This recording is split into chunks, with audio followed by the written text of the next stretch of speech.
back and relax and enjoy another episode of J&C Fix and Play.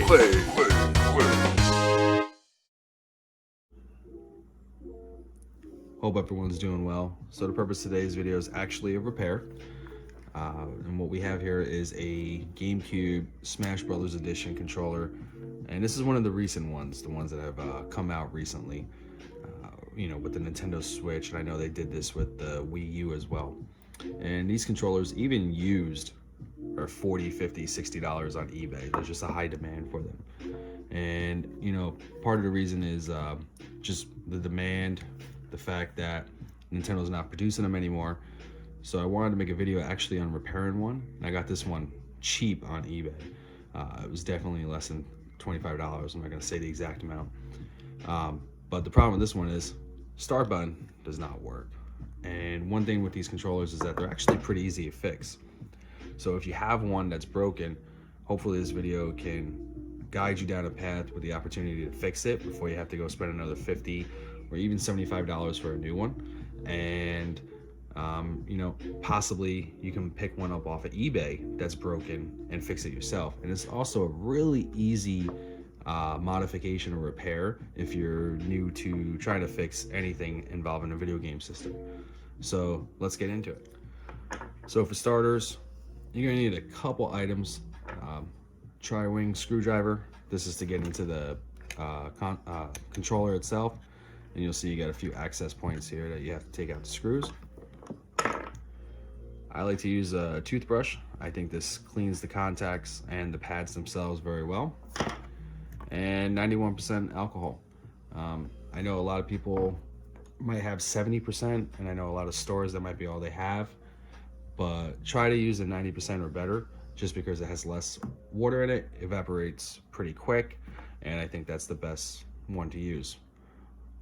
So let's get into it. So you're gonna take your tri-wing, put it in there, and start taking out the screws. Okay, so now once you've gotten the 6 screws out, it's time to actually take it apart. Careful. Just separate the 2 halves. Now we don't really need this piece. Now I guess if you were having an issue with the 2 triggers here on the side, the L and the R, this would be the section you'd want to focus on. But in this case, I don't need it right now, so we're going to set it to the side. And you can see that this here is what you have on down at the bottom. So we're just gonna take these out.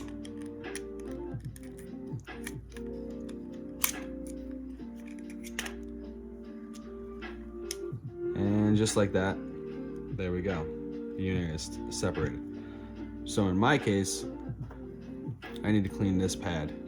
But since I'm in here, I'll actually clean all these contacts as well, just to make sure that no dirt and grime is in there.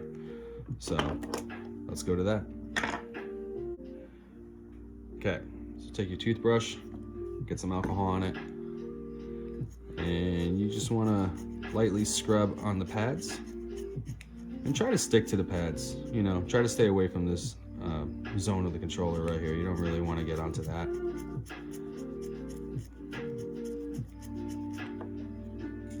And since I'm in here, I'm actually going to touch on the rest of them. Remember, you're not trying to drench the unit itself.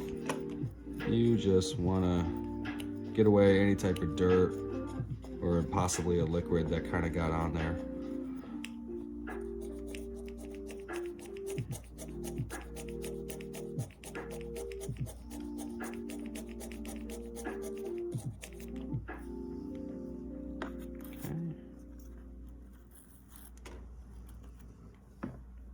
And the next step is, once this is done, turn your attention to the pads.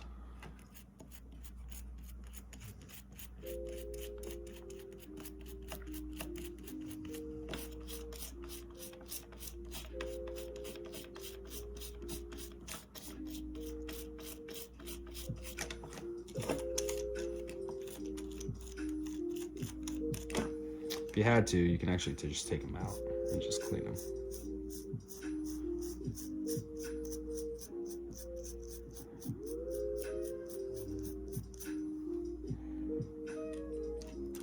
And in the case that something kind of spilled in there, I would suggest taking out these buttons here and just cleaning those as well.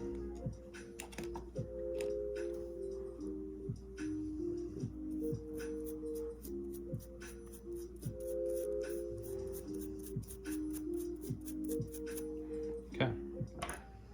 Shouldn't take much. Now you want to do is just let everything dry for a minute, and then we'll put it all back together.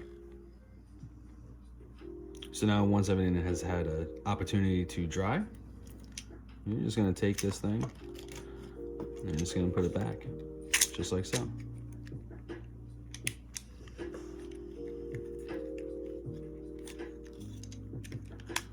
Make sure it all clicks into place.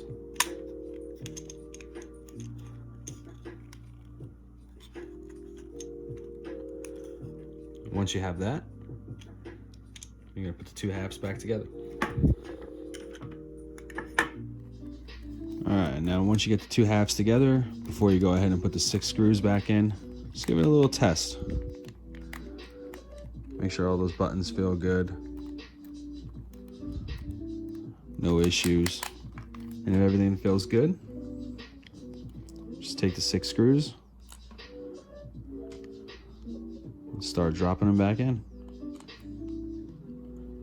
After that, the only thing left to do is actually test the remote.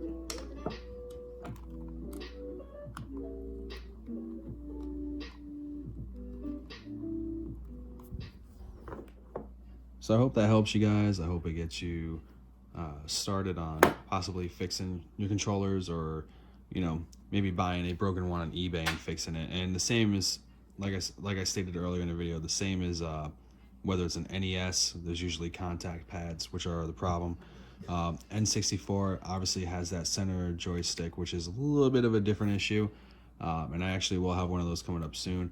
And if cleaning it did not fix it, you can also try buying replacement pads. They sell them online, and it's usually pretty cheap. I've seen them for about, whether it's on eBay, $2.50 to maybe $5-6 to replace all the pads for all these buttons. And you would just swap those out, take it apart, swap them out, and the controller should be fixed, as long as there's nothing major with it. So hope that helps you guys. Have a good one, and see you guys next time.